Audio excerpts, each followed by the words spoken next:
यहां लिखा है agriculture sector appears to be adversely affected by economic reform process. जैसे कि मैंने भी आपको कहा कि आप पूरे सेंटेंस को पढ़ते चले जाते हो तो बहुत सारे बच्चों का जो मेंटल लेवल होता है, अंडरस्टैंडिंग लेवल होता है, वो ऐसा होता है कि वो यहाँ की बात समझ में आई लेकिन पढ़ते पढ़ते पढ़ते यहाँ तक पहुंचे ना, पिछली बात भूल जाते हैं। तो आप ना जब इस तरह के स्टेटमेंट लिखे हुए हों तो जो बात समझ में आ रही है उसे अंडरलाइन कर लो, फिर उन टुकड़ों को जब आप जमा करोगे पूरा सेंटेंस तुम्हें समझ आ जाएगा। जैसे लिखा हुआ है एग्रीकल्चर सेक्टर पर नेगेटिव इफेक्ट पड़े होंगे किसके, ये बात समझ में आ गई। अब आगे कहता है explain the given statement metropolitan cities, यानी मेट्रोपॉलिटन सिटीज का मतलब है महानगर। अब महानगर में क्या है, living the remote and rural under developed, कि वो क्या करते हैं, जो रूरल एरिया होते हैं उसको अंडर डेवलप्ड यानी पिछड़ा हुआ छोड़कर आगे निकल जाते हैं, आगे निकल जाते हैं। आगे क्या लिखा हुआ है, कंसिक्वेंटली, इसका परिणाम होता क्या है, there were wide regional disparities. Regional मतलब क्षेत्रीय, डिस्पैरिटीज मतलब असमानता। सीधी सी बात क्लियर हो गई। इस स्टेटमेंट में एक बात यह कही गई है कि एग्रीकल्चर सेक्टर पिछड़ रहा है और महानगर जो डेवलप हो रहे हैं, ऐसे महानगर डेवलप होते जाएंगे, एग्रीकल्चर वहीं ठहरा रहेगा, ऐसे में रीजनल डिस्पैरिटीज फैल जाएंगी। किसकी वजह से हुआ ये, तो आपको सीधी सी बात ये बतानी, इकोनॉमिक रिफॉर्म के नेगेटिव इंपैक्ट दिखाने ऑन एग्रीकल्चर सेक्टर, बस डिमेरिट्स बतानी है। यानी आपके जो इकोनॉमिक रिफॉर्म की पॉलिसीज थी, नीतियां थी, उन नीतियों की वजह से जो एग्रीकल्चर सेक्टर को नेगेटिव रूप से प्रभाव किया है वो बताना है। अब मैं इसकी कुछ हेडिंग्स लिखवा दूंगा, आमिर भाई एकदम समझ जाओगे अब आप इसको, एकदम पहली हेडिंग बता दूं क्या है, एक मतलब एकदम से पहली हेडिंग मत लिख देना, आप बताना कि एग्रीकल्चर सेक्टर को कोई ज्यादा बड़ा फायदा नहीं हुआ था इकोनॉमिक रिफॉर्म का जितना शहरों का हुआ था। इस बात को हम समझाने के लिए कुछ पॉइंट्स बता रहे हैं। These are the some following points जो ये बता रहे हैं कि आपका एग्रीकल्चर सेक्टर को ज्यादा बेनिफिट नहीं हुआ। तो की पॉइंट्स हैं कुछ। पहला पॉइंट पता है क्या है, रिडक्शन, कमी कर दी गई इन पब्लिक एक्सपेंडिचर, सार्वजनिक व्यय में कमी कर दी गई। रिडक्शन इन पब्लिक एक्सपेंडिचर, सार्वजनिक व्यय में कमी कर दी गई, यानी सरकार द्वारा किया जाने वाला जो इन्वेस्टमेंट था, खर्चा था। पब्लिक इन्वेस्टमेंट लिख दूं मैं, एक्सपेंडिचर ना लिखूं, बल्कि मैंने पॉइंट यही लिखा हुआ है, हाँ, reduction in public investment, reduction in public investment का मतलब होता है सार्वजनिक निवेश, सरकार द्वारा किया जाने वाला निवेश। पता है सरकार ने जब 1991 में नई पॉलिसी लागू की थी तो उस नई पॉलिसी लागू करने में नई नई टेक्नोलॉजी आई। नई टेक्नोलॉजी जब आई तो इन्वेस्टमेंट करना पड़ा। यह इन्वेस्टमेंट ना शहरों में ज्यादा किया गया था। क्यों नहीं आया था लिबरलाइजेशन, नहीं हुआ प्राइवेटाइजेशन, नहीं हुआ ग्लोबलाइजेशन। कहां बात कही गई इसमें एग्रीकल्चर की, बताओ। लिबर्टी मिलेगी, इंडस्ट्रीज को मिली है लिबर्टी, ताकि प्राइवेट सेक्टर के लोग काम करने के लिए आजाद हो जाए। और प्राइवेट सेक्टर को काम करने की आजादी भी अगर गवर्नमेंट देगी तो सुविधा भी तो देगी ना। निजी क्षेत्र के लोगों, अब तुम अपनी इंडस्ट्री खोल सकते हो, ओके।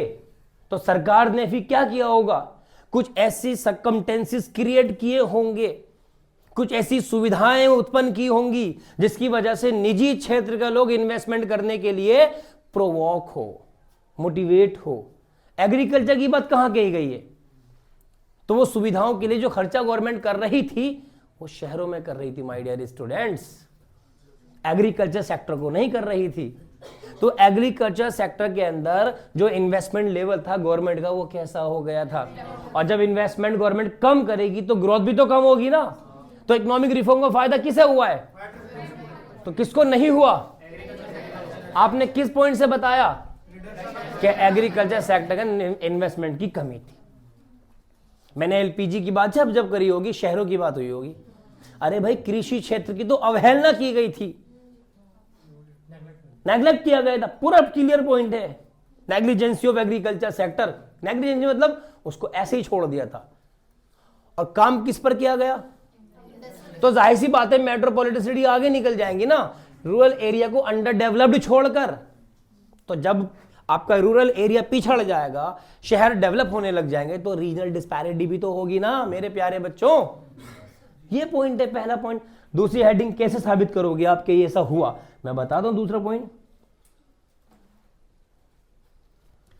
लो जी, दूसरा पॉइंट ये है, रिमूवल, हटा दी गया। क्या हटा दिया गया? सब्सिडीज। जो सब्सिडीज गवर्नमेंट दे रही थी ना, किस पर सब्सिडीज दे रही थी? इन फर्टिलाइजर। अब फर्टिलाइजर का इस्तेमाल एग्रीकल्चर पर ही होता है। फर्टिलाइजर, मेरे बच्चों, खाद पर मिलने वाली जो सब्सिडी थी सरकार द्वारा हटा दी गई। मुझे एक बात बताओ, गरीब किसान को फायदा जो पहुंच रहा था वो लो कॉस्ट प्रोडक्शन की वजह से पहुंचेगा। और कॉस्ट ऑफ प्रोडक्शन कब घटेगी? जब इनपुट्स जो है सस्ता हो जाएगा। इनपुट्स मतलब खाद, रॉ मटेरियल तो इंडस्ट्री के लिए हो जाएगा। एग्रीकल्चर के लिए इनपुट क्या कहलाएगा? फर्टिलाइजर कहलाएगा, बीज कहलाएगा, ठीक है ना, ये सारा इनपुट्स कहलाएगा। तो जो फर्टिलाइजर पर मिलने वाली सब्सिडी थी सरकार द्वारा, उसे हटा दिया गया था 1991 में। तो गरीब किसान का जो लागत थी प्रोडक्शन करने की वो बढ़ गई, जिसकी वजह से सारे किसान इसको अफोर्ड नहीं कर पा रहे थे। भारत एक खेती बाड़ी वाला देश है जिसके अंदर मोस्ट ऑफ द फार्मर्स जो है वो बिलो एवरेज या एवरेज हैं। रिच फार्मर्स जो हैं वो कुछ स्टेट्स के हैं, जैसे पंजाब हो गया, हरियाणा हो गया, उत्तर प्रदेश हो गया, लेकिन कुछ अभी भी बहुत बड़ा ऐसा क्षेत्रफल है भारत का जहां का किसान पिछड़ा हुआ है। और उसकी सब्सिडी तुम खत्म करोगे, उसकी सब्सिडी आप खत्म करोगे तो वो तो और पिछड़ जाएगा। वो महंगा इनपुट्स खरीदेगा तो अनाज को महंगा बेचेगा। अब बाजार में महंगे अनाज की डिमांड नहीं थी। क्यों नहीं थी? अगला पॉइंट मैं बता रहा हूं, वही वो क्या था, ये वाला पॉइंट्स, रिडक्शन। भाई कमी कर दी गई, भाई कमी कर दी गई। वालेकुम अस्सलाम। अदनान फीस लाया बेटे। Reduction in import duties.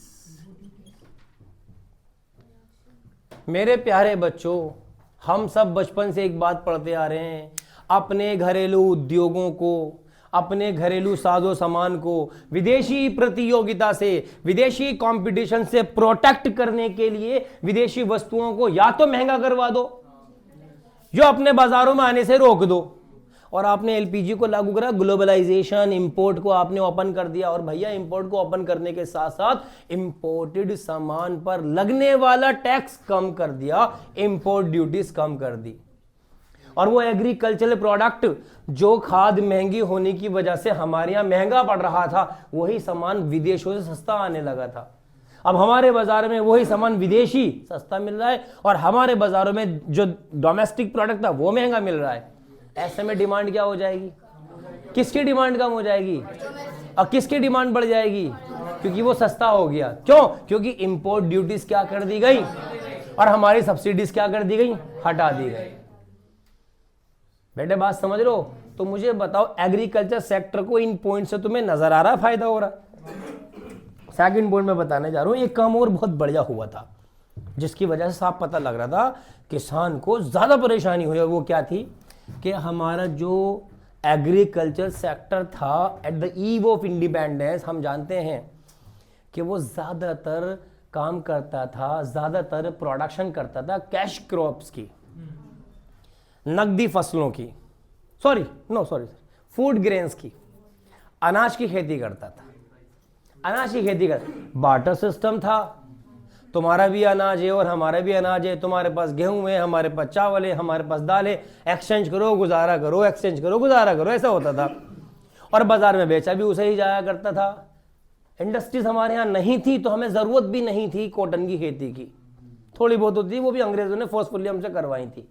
लेकिन जब एलपीजी नीतियां लागू हुई और हम दूसरे देशों से जुड़ गए तो हमारे बहुत सारे किसान ऐसे थे जो ज्यादा पैसा कमाने के लालच में, भाई लालच नहीं बोलूंगा मैं, ज्यादा पैसा कमाना हर किसी का प्राइम मोटिव होता है, चाहे आप स्टूडेंट हो तो पढ़ाई आप पैसा कमाने के लिए कर रहे हो, मैं टीचर हूं, मैं पढ़ा रहा हूं पैसा कमाने के लिए। हो सकता है कि मेरा उद्देश्य आपका भला करना भी हो, लेकिन कहीं ना कहीं पैसा कमाना भी, तो पैसा कमाने को मैं लालच नहीं बोलूंगा। तो किसान का उद्देश्य अब शिफ्ट हुआ कि भाई मैं अनाज की खेती नहीं करूंगा, अब मैं कॉटन की खेती करूंगा। मेरे बच्चों, आउटसोर्सिंग का मतलब मैं आपको समझा दूं एक देसी भाषा में आपके हिसाब से। बहुत सारे बच्चे इस आउटसोर्सिंग को ही नहीं समझ पाते, खासतौर से हमारे बच्चे समझ नहीं पाते कि क्या है आउटसोर्सिंग और इंडिया आउटसोर्सिंग डेस्टिनेशन कैसे बन गया है। क्वेश्चन है ये, India is then called the outsourcing destination, फिर कॉमा क्लोज है, ऑफ द वर्ल्ड। पूरी दुनिया के लिए इंडिया एक आउटसोर्सिंग डेस्टिनेशन बन गया है। आगे लिखा है discuss the prime reasons for this name given to India. आप इसका बिल्कुल मुख्य रीजन बताओ कि भारत को ये नाम क्यों दे दिया गया, आउटसोर्सिंग डेस्टिनेशन नाम क्यों दिया गया। तो ये तो क्वेश्चन है, और कोई भी बच्चा शायद जिसको आउटसोर्सिंग का मतलब समझ में आएगा ही नहीं, उसको कर भी नहीं पाएगा। तो मैं आउटसोर्स का मतलब बता दूं। बेटा मान लो मैं एक विदेशी हूं और मेरी विदेश में कंपनी है LG, मेरे विदेश में कंपनी LG, और मेरा जो मकसद है अपनी सेल को प्रमोट करना है। सेल कहाँ होगी, इंसानों द्वारा खरीदा जाएगा मेरा सामान, और भारत में इसकी कमी है नहीं। सबसे पहली बात, भारत में कमी है ही नहीं। अब मैं अपने प्रोडक्ट को जब इंडिया में सेल आउट करूंगा, मेरे बच्चों, मेरे प्रोडक्ट को सेल्स प्रमोशन के लिए मुझे इंडियंस की जरूरत तो होगी ना। या मैं जापान से बेचता रहूंगा अपना माल, ना मैं जापान से माल, और मैंने माल बेच भी दिया जापान से, चलो आपने इंपोर्ट करा लिया। अब अगर प्रॉब्लम आई तो आप कहां पे कांटेक्ट करोगे, जापान में। जापान में मेरा माल बिकना बंद हो जाएगा। मैं बेटे अपने प्रोडक्ट को आपके देश में आपके देशवासियों द्वारा ही बिकवाऊंगा, और प्रॉब्लम आएगी मेरा कस्टमर केयर सेंटर होगा, मेरा कस्टमर केयर सेंटर होगा जो जापान से कोऑर्डिनेट किया जा रहा होगा। लेकिन आपको तो जैपनीज आती नहीं है ना, आपसे इंडियन बात करेंगे, आपको इंडियन समाधान देंगे, आपका सारा सॉल्यूशन ये इंडियन देंगे, और ये इंडियन जो मेरे एजेंट हैं ये मुझसे कांटेक्ट करेंगे, आपकी कंप्लेंट सुनेंगे, कंप्लेंट मेरे पास आएगी, मैं सॉल्यूशन दूंगा, वो आपसे सॉल्यूशन कन्वे कर देंगे। तो ये पॉइंट जो बीच में ये आउटसोर्स है, यस, ये आउटसोर्स है। विदेशों से जोड़ने का सोर्स हो गया ना ये आउटसोर्सिंग है। अब मुझे बताओ, पूरी दुनिया के लिए किसी भी कंपनी के लिए एक तो बात हो गई है, एक बात तो ये हो गई कस्टमर केयर जो होगी, एक तरह से आउटसोर्स हो गया। दूसरा पॉइंट इसमें यह भी होता है कि पूरी दुनिया के लिए इंडिया ये आउटसोर्सिंग डेस्टिनेशन क्यों बन गया। भाई आउटसोर्स के लिए हमें लोगों की जरूरत होगी, इंडिया में भर के हैं, और टैलेंटेड लोगों की जरूरत होगी, इंडिया में टैलेंटेड लोग भी भर के हैं। हर वो काम जो पॉपुलेशन से जुड़ा हुआ है ना, इंडिया उसमें लार्जेस्ट है। गरीब ज्यादा इंडिया में है, अमीर ज्यादा इंडिया में है, बीमार ज्यादा इंडिया में है, पहलवान ज्यादा इंडिया में है। समझ रहे हो ना बेटे, जो लोगों से जुड़ा हुआ है ज्यादा ही है। अगर 1% भी हम कह दें कि 1% लोग जो है बहुत बड़े बिजनेसमैन है, तो दुनिया में सबसे ज्यादा हो गई है। 140 करोड़ की आबादी वाला देश है भाई। 1% गरीबी 23% भारत की अगर पहुंच रही है, ओए होए, बहुत सारे देश हमारे गरीबों से दब के मर जाएंगे। हमारे गरीबों का भार नहीं उठा सकते बहुत सारे देश, समझ रहे हो ना। तो हर वो चीज जो लोगों से, अब आउटसोर्सिंग प्रोसेस भी लोगों से जुड़ा हुआ है, टैलेंटेड लोगों की जरूरत है, इंडिया में सबसे ज्यादा है। आ जाओ, दूसरी चीज, जो चीज ज्यादा होती है वो सस्ती भी तो होती है। अब टैलेंटेड लोग ज्यादा हैं तो टैलेंटेड लोग यहां सस्ते भी हैं, तो लो कॉस्ट पे काम करते हैं। और इंडिया का व्यक्ति जो होता है आउटसोर्सिंग के लिए जरूरी है कि उसको लैंग्वेज कमांड हो। तो पूरी दुनिया में सबसे ज्यादा इंग्लिश स्पोक पर्सन जो वो इंडिया में है। यस, पूरी दुनिया में इंग्लिश स्पोक पर्सन जो है सबसे ज्यादा इंडिया में है मेरे प्यारे बच्चों। और अंग्रेजों से अच्छी इंग्लिश बोलते हैं, क्योंकि हम इंग्लिश को ग्रामेटिकली सीख कर बोलते हैं। अब मैं तुम्हें हिंदी में, हमारी भाषा में मैं जा रहा हूं, कोई वर्ड ही नहीं है ना, हमारी हिंदी ऐसी होती है। लेकिन अगर कोई हिंदी सीखेगा ना, मैं जा रहा हूं ऐसे ही बोलेगा वो, समझ रहे हो ना। तो हमारी इंग्लिश जो होती है, इंडियंस की इंग्लिश, वो वर्ल्ड की बेस्ट इंग्लिश होती है। तो इसलिए हमारे यहां पर आउटसोर्सिंग का सोर्स इसलिए भी माना गया क्योंकि यहां पे कोई कम्युनिकेशन बैरियर्स आएगा ही नहीं। क्यों? क्योंकि इंडिया के अंदर इंग्लिश बोलने वाले सबसे ज्यादा लोग हैं और इंटरनेशनल लेवल पे बिजनेस करने के लिए इंग्लिश की जरूरत होती है, इसलिए नो कम्युनिकेशन बैरियर्स इंडिया में होता है। इसी वजह से इंडिया आउटसोर्सिंग डेस्टिनेशन बन गया।